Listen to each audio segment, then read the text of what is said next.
Bienvenidos a la UNAM Responde este 1 de mayo y hoy los recibimos con una invitación para conocer, para disfrutar y para celebrar a los jardines botánicos, y de esto estaremos platicando en la entrevista de hoy.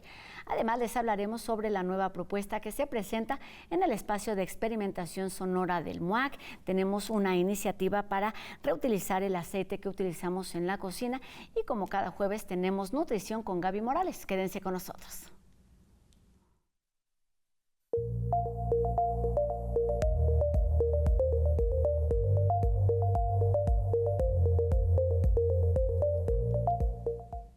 Los jardines botánicos no son solamente espacios verdes que se vuelven refugios de tranquilidad, sino que cumplen un papel fundamental en la investigación, la protección de especies y la sensibilización sobre la importancia de cuidar nuestro entorno natural. Y sabiendo que uno de ellos forma parte de nuestra universidad, donde desde hace 2 décadas se celebra el Día Nacional de los Jardines Botánicos, que este año tiene por título Semilleros del Conocimiento Biológico y Cultural, hoy platicamos con el doctor Ulises Rosas, quien pertenece precisamente a este jardín botánico que forma parte del Instituto de Biología de nuestra universidad. ¿Cómo estás? Bienvenido a la UNAM Responde. Muchas gracias, Rosa, por la invitación y un saludo a toda nuestra audiencia de TV UNAM. Pues un gusto que estés aquí para hacer esta invitación extensiva y comencemos por ahí. ¿Cuáles son las razones, no solamente de celebrar, sino de disfrutar y de cuidar los jardines botánicos? Los jardines botánicos, como el lema lo dice, son reservorios de biodiversidad. Pero particularmente nuestro jardín botánico, el de la UNAM, tiene también una función de ser un reservorio de la diversidad cultural. Y este lema lo engloba muy bien, semilleros del conocimiento de la diversidad biológica y cultural. ¿Por qué es importante? Porque así como nosotros estamos muy familiarizados con los museos, el jardín botánico también es un museo. Es un museo, a diferencia de muchos otros museos, es un museo vivo, donde podemos ir a ver organismos y también, particularmente en nuestro jardín botánico, ver cómo algunos de esos organismos vivos, que son plantas, son usados por comunidades tradicionales e indígenas. Claro, y que es importante porque fue el lema además del año pasado y que los empezamos a ver a partir de este lema, quizá con esta visión, porque damos por hecho que siempre están ahí y justo me pareció que no siempre están iguales y por lo tanto no se trata de una exposición permanente como sucede en los museos. Y en este sentido quisiera que habláramos de este lema porque tiene que ver con nuestra vida cotidiana y no solamente cuando acudimos a un espacio de este tipo, cuando estamos en contacto directo con la naturaleza, sino que tiene que ver con nuestra vida cotidiana. Exactamente. De hecho, como dice el lema, es un reservorio. ¿Un reservorio de qué? Por ejemplo, les voy a dar voy a mencionar un par de colecciones que son muy importantes en el Jardín Botánico. La Colección Nacional de Nopales. El nopal, nosotros sabemos, está en nuestro escudo nacional. Es parte de nuestra identidad. ¿Quién no hemos comido un nopal? Pues resulta que el Jardín Botánico tiene una colección donde tenemos aproximadamente 80% de los nopales silvestres de México. Por otra parte, también tenemos a los agaves. Los agaves, una planta muy importante en nuestra identidad, del cual se generan muchos productos, incluido bebidas ancestrales como el pulque, y de la misma forma. En nuestro jardín botánico tenemos aproximadamente 70-80% de las especies que tenemos en México. Entonces, así como los nopales, los agaves, tenemos muchas otras colecciones como pueden ser orquídeas, dalias, paréntesis. La dalia es la flor nacional. ¿Lo sabían? No lo sabíamos. Vengan al jardín botánico a descubrirlo. Entonces tenemos orquídeas, dalias, tenemos plantas acuáticas, un sinnúmero de colecciones que podemos ir a explorar este sábado en el Día Nacional de Jardines Botánicos. Todas estas razones nos invitan obviamente a disfrutar no solamente el sábado, sino en todo momento al Jardín Botánico. Pero ¿por qué o cómo se organiza una celebración de este tipo y qué actividades están programadas para este próximo sábado? Bueno, esta celebración la hacemos cada año. Cada año vamos aprendiendo, este es el número 20, en particular a mí me ha tocado estar en 9 ocasiones. Y esta celebración toma aproximadamente unos 4 o 5 meses en prepararse. Es un solo día, muchas veces la gente nos dice, debería ser más días. Sí, pero es que es mucha preparación para darle al público una gran oferta de cosas que pueden hacer, aprender, conocer las colecciones, etcétera, ¿no? Tenemos, déjame decirte... ¿Cómo cuáles? Exacto. Digo, nada más para darte números, tenemos aproximadamente 70 actividades que están programadas, un poco más de 70. Yo he tenido la oportunidad en ocasiones anteriores de ver lo que mis compañeros hacen y obviamente también nosotros tenemos, como grupo de trabajo, tenemos un par de actividades. Tengo más o menos una idea de lo que se hace. Por ejemplo, hay una actividad donde los visitantes pueden hacer cultivo de tejidos, es decir, a partir de una pequeña parte de la planta pueden generar todo el resto de la planta a través de lo que se llama cultivo in vitro de tejidos. Pueden hacer actividades de ver cómo son los tejidos dentro de la planta a través de microscopía. A alguien que le gusta mucho aprender sobre propagación, hay actividades donde nos van a enseñar cómo hacer propagación. Tenemos invitados, de hecho, también que no necesariamente son botánicos. Tenemos un invitado que es especialista en líquenes y nos va a explicar qué son los líquenes. ¿Son plantas? ¿Son hongos? ¿O son ambas cosas? Tenemos un especialista en hongos marinos microscópicos. Este especialista va a los mares profundos, colecta muestras y las trae a tierra firme para estudiarlas, ¿no? Entonces, tenemos la fortuna de tener personas como ella que van a mostrarnos lo que hay en los mares a nivel microscópico. Y tenemos un sinfín de actividades. Yo diría que esta mañana revisé las actividades que se van a desarrollar este sábado. Sinceramente, reconozco un 10% de las que he visto los últimos 9 años. El resto no las he visto y me da mucha envidia porque yo tengo que estar a cargo de mis actividades, pero hay muchas cosas que se pueden hacer ese día. Claro, exacto. El programa lo podemos consultar en el sitio que aparece en nuestra pantalla, porque y es importante porque hay para toda la familia y se trata un poco de sí escuchar a los especialistas. Pensaba, por supuesto, en los biólogos, es la oportunidad de conocer lo que hace y hasta convertirnos en ellos a partir de estos talleres y de estas activaciones que hay en diferentes áreas, pero hay también cosas que tienen que ver con proyecciones y que buscan o que tienen un objetivo común, que es el de sensibilizar sobre la importancia del cuidado de estos espacios. ¿Por qué son importantes? No solamente en términos, como decía al principio, de disfrute, sino cuál es su función, digamos, en términos ambientales, en términos biológicos. Sí, el Jardín Botánico de la UNAM, de hecho, está fundado dentro de lo que es la Reserva Ecológica del Pedregal San Ángel. Es decir, es parte de este núcleo de conservación de la ciudad universitaria, de la UNAM para la nación. En particular, pues, desde su fundación, el Jardín Botánico de la UNAM tuvo esta visión de ser un reservorio de plantas que tuvieran alguna utilidad, pero también otro reservorio de plantas que fueran de importancia para las zonas áridas, por ejemplo, las cactáceas, los agaves, las nolináceas, pero a lo largo de los años también han crecido otras colecciones, de tal manera que todas estas colecciones son un banco de biodiversidad. Ahora, uno puede decir, bueno, pongo, como si haciendo la analogía, pongo mi dinero en el banco y ahí que se quede. Pues no. No.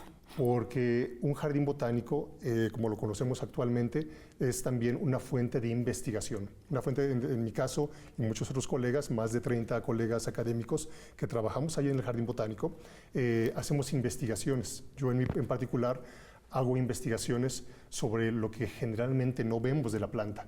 Si ustedes se ponen a pensar cómo es una planta, me van a imaginar, por ejemplo, que tiene tallo, que tiene hojas, que tiene flores, y muy pocas personas de nuestra audiencia me van a decir que tiene raíces. Pues eso es lo que yo estudio, ¿no? Eso es lo que mi grupo de trabajo estudia. Claro, se trata no solo de estudiar lo que vemos, sino lo que no vemos, y tiene que ver con lo que te quería preguntar.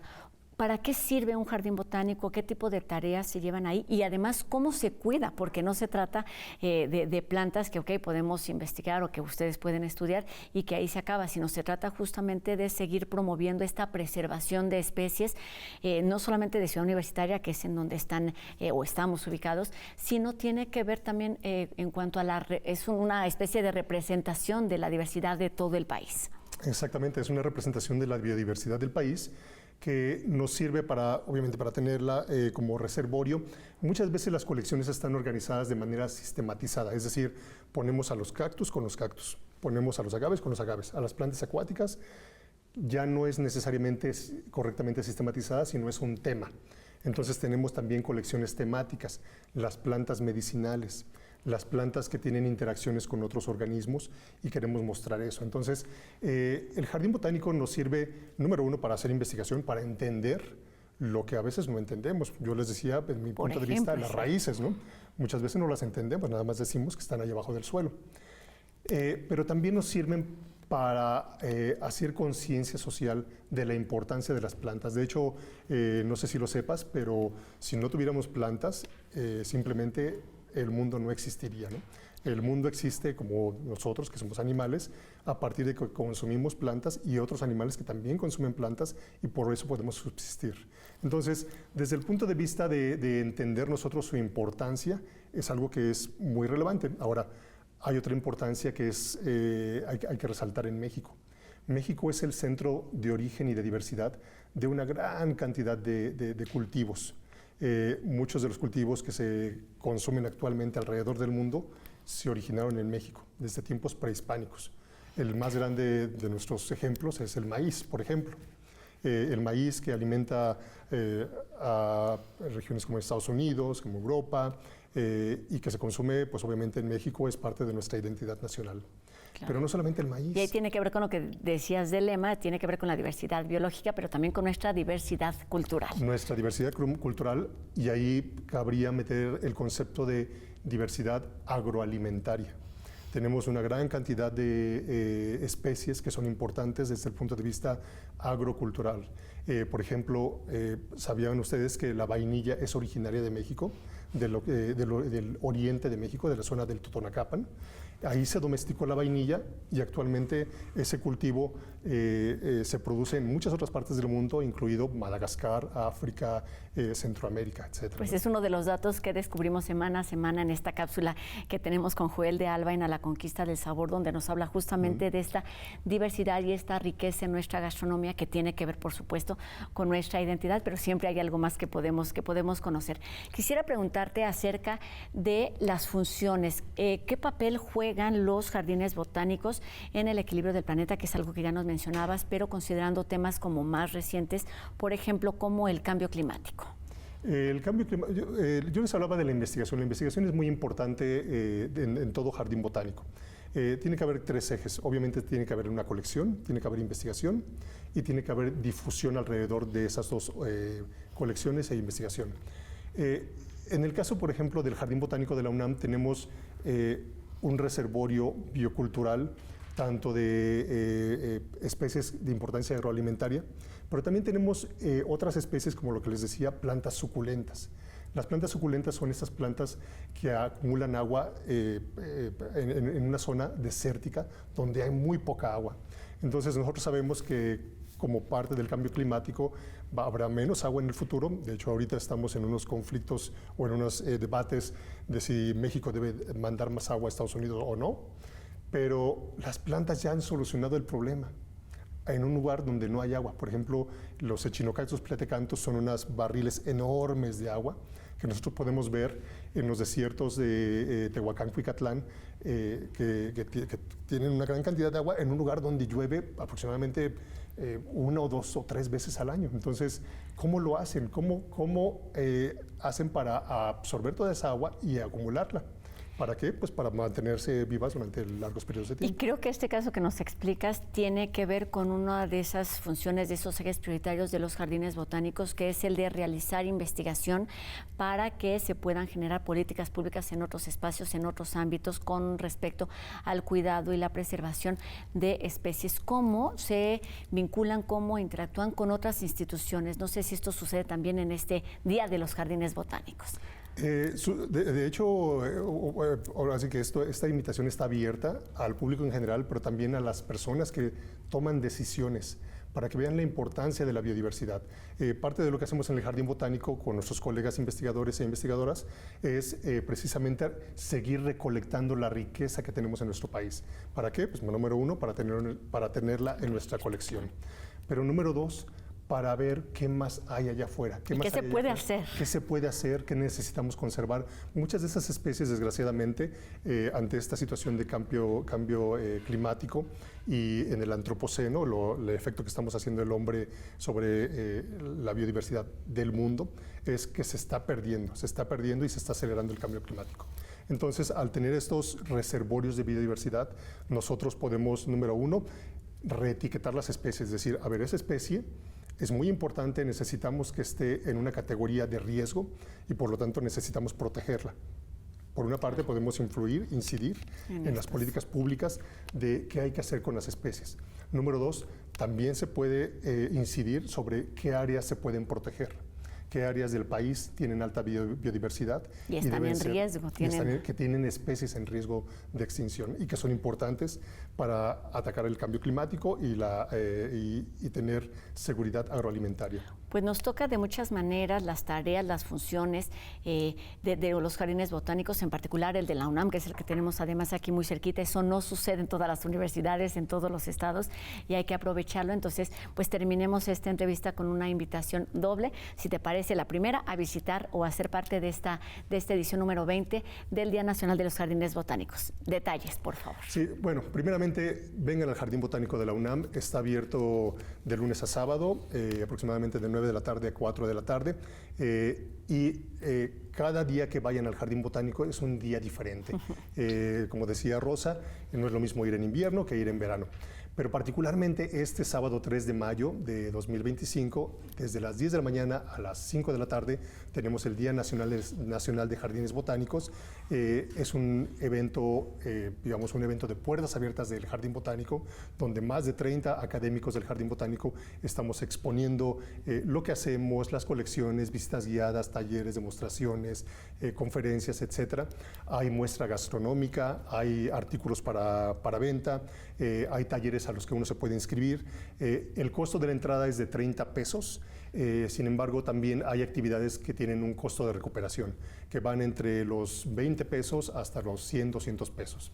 Los invitamos para llegar al Jardín Botánico. Se puede uno ir obviamente en automóvil, está sobre el circuito exterior, cerca de las canchas de Pumas, pero por transporte público también se puede acceder a través del Metrobús Ciudad Universitaria o a través del Metro Ciudad Universitaria y tomando la ruta 4 y la 10 que los lleva directamente al Jardín Botánico. Hay muchas formas de llegar al Jardín Botánico y lo dices muy bien, se trata así de disfrutar de estos espacios que son oasis en muchos sentidos, pero la invitación a este sábado en particular es a conocer lo que sucede ahí, a entender el trabajo que se hace y su importancia para poder disfrutarlos durante mucho tiempo. Y esta es otra invitación. Terminemos brevemente con la de que podemos ser amigos del Jardín Botánico. Cuéntanos en qué consiste esta iniciativa, brevemente. Sí, claro. El Jardín Botánico tiene una asociación civil a la cual todos se pueden afiliar. Esa asociación civil se llama Amigos del Jardín Botánico.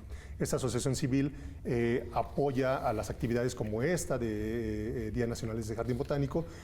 Yo estaré personalmente en este stand de Amigos del Jardín Botánico, donde ustedes se pueden afiliar. Para hacer esto, ustedes tienen que pagar una cuota anual, en este caso son 500 pesos, pero con esta cuota anual ustedes tienen acceso preferencial a las actividades que se realizan en el Jardín Botánico a lo largo del año.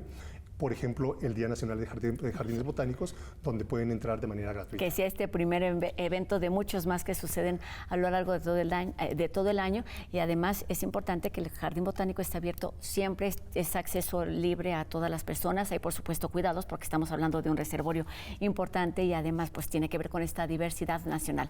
Así es que pues está esta invitación doble. Doctor Ulises Rosas, miembro de este Jardín Botánico del Instituto de Biología de nuestra universidad. Nos vemos el sábado y nos vemos todo el año para cuidar, para disfrutar y para proteger toda esta diversidad de especies. Gracias. Muchas gracias. Gracias. Nos vemos este sábado. Y en otro tema, el MOAC inicia una nueva etapa en el espacio de experimentación sonora que está enfocado en la arqueología de medios e inicia con la instalación de Leslie García, que se titula Espectros de Saturno, quien interviene el archivo de Sunra usando sintetizadores, inteligencia artificial y procesamiento electrónico, que sucede al acervo de más de 600 piezas del legendario jazzista estadounidense. Esta pieza propone pues una nueva escucha sin un orden lineal ni tradicional que nos acerca al proceso creativo del compositor.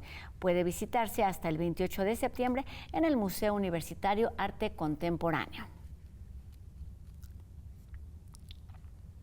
Enseguida Gaby Morales nos habla sobre la intolerancia a la lactosa, los grupos de población más vulnerables, y nos explica si es posible o no revertir esta condición en armonía digestiva.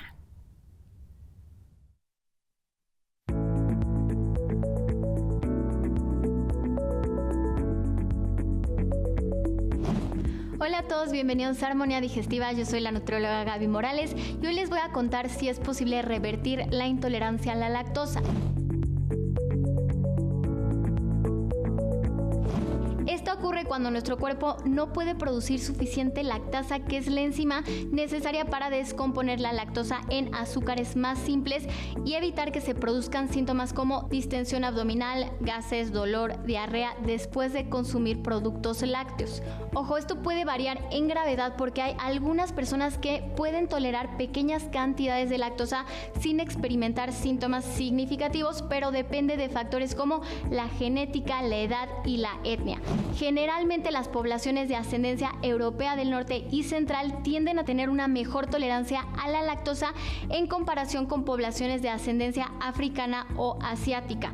En algunos casos muy específicos, la intolerancia a la lactosa sí puede ser algo temporal y reversible, pero estamos hablando de enfermedades donde se daña temporalmente el revestimiento del intestino y una vez que este mejora se restablece la producción de lactasa. Para la mayoría de las personas intolerantes a la lactosa se dice que esta condición no es algo reversible porque se da por cambios genéticos relacionados con el envejecimiento y la disminución natural de la producción de esta enzima llamada lactasa. En conclusión, si eres una persona con intolerancia a la lactosa, te recomiendo aprender a limitar tu consumo de productos lácteos o utilizar productos deslactosados o incluso puedes tomar suplementos de lactasa. Si quieres saber más de este tema, me puedes encontrar en redes sociales, Instagram o TikTok como Gaby Morales.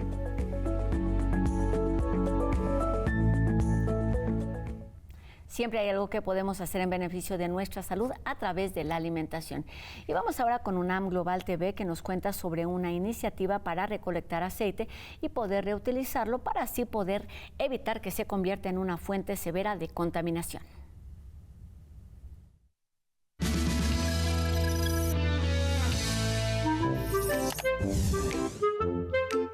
Él es Salmi.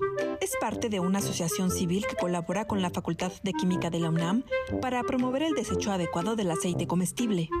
Buenos días, señora Cristina. Buenos días. ¿Cómo está? ¿Ya viene por el aceite? Vine por el aceite. Es lo que tenemos. Ah, sí. Muchas gracias, ¿eh? ¿Qué gracias a usted?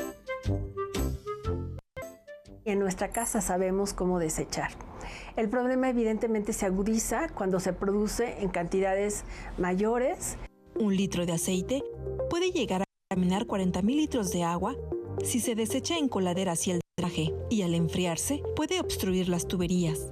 Y la realidad es que no existe ni una norma para decirle al usuario cuándo el aceite ya es inutilizable y cómo eliminarlo de manera adecuada para prevenir la contaminación de cuerpos de agua. Su reutilización puede provocar riesgos a la salud. Porque justamente los compuestos que se generan llegan a ser tóxicos. Hemos visto que el aceite reutilizado lo han llegado a incorporar desafortunadamente en la alimentación animal. Salmi, junto a miembros de la comunidad de las Facultades de Química y Veterinaria de la UNAM, recorren zonas aledañas al campus universitario recolectando aceite. Muchos lo reciclaban hasta 6 meses y no es que un aceite dure 6 meses. Desde que comenzaron a colectar aceite en febrero de 2024, han evitado que al menos 500 litros lleguen al drenaje. Nosotros hacemos una especie de radiografía de cómo se encuentra el aceite y valoran las características para determinar qué hacer con él. En el laboratorio del Departamento de Nutrición Animal, ahí se llevan a cabo las determinaciones de índice de peróxidos, índice de acidez, de saponificación, de densidad. Hacen jabones y artesanías. Con todas las evidencias, estamos queriendo proponer una política pública para que se regularice el uso. Si tienes aceite que ya usaste, déjalo enfriar. Pásalo por un colador para retirar restos de comida. Envásalo, ciérralo de manera hermética y llévaselo a Salmi o a algún centro de acopio en el país. Ahí le darán un reuso sustentable. ¡Goya! ¡Goya! ¡Cachun, cachun, ra, ra, cachun, cachun, ra, ra! ¡Goya! ¡Universidad!